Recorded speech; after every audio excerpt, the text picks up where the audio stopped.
দোষটা তোমার। প্রতিদিন সকালে কে অ্যালার্ম ঘড়ি বন্ধ করে ঘুমিয়ে যাচ্ছে? তুমি।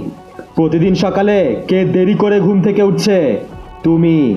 কে ঘন্টার পর ঘন্টা অলস হয়ে সময় নষ্ট করছে? তুমি। অজুহাত দিয়ে বারবার কে পিছিয়ে পড়ছে? তুমি। কে একবার ব্যর্থ হয়েই হার মেনে ফেলছে? তুমি। তাহলে এবার বলো, দোষটা কি আসলেই তোমার না? অবশ্যই তোমার। তুমি নিজের দোষেই এত পিছিয়ে আছো সোলজার। নিজের দোষেই বারবার ব্যর্থ হচ্ছ তুমি জীবনে।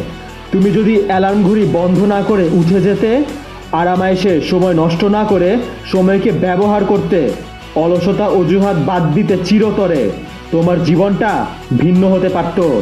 তুমি যদি পরিশ্রম এবং পড়াশোনা করে যেতে, সফলতার দরজায় পৌঁছানো অনেক সহজ হতো। কিন্তু না, তুমি অলসতা অজুহাত বেছে নিলে, আরামায়েশ বেছে নিলে পরিশ্রমের বদলে। তাই আজকে তোমার এই দুর্দশা। তাই এখন থেকে সব অলসতা অজুহাত বাদ দাও। আর সময় নষ্ট করো না সোলজার। সময় থাকতে থাকতে পরিশ্রম এবং পড়াশোনা বেছে নাও। আজকে থেকে বরং এখন থেকেই শুরু করো। নিজের ভবিষ্যৎকে একটা সুন্দর সফলতা উপহার দাও তুমি। তোমার কাঙ্ক্ষিত লক্ষ্যে পৌঁছানোর একমাত্র উপায় পরিশ্রম। তাই পরিশ্রমী বানাও নিজেকে, সাফল্য আসবেই।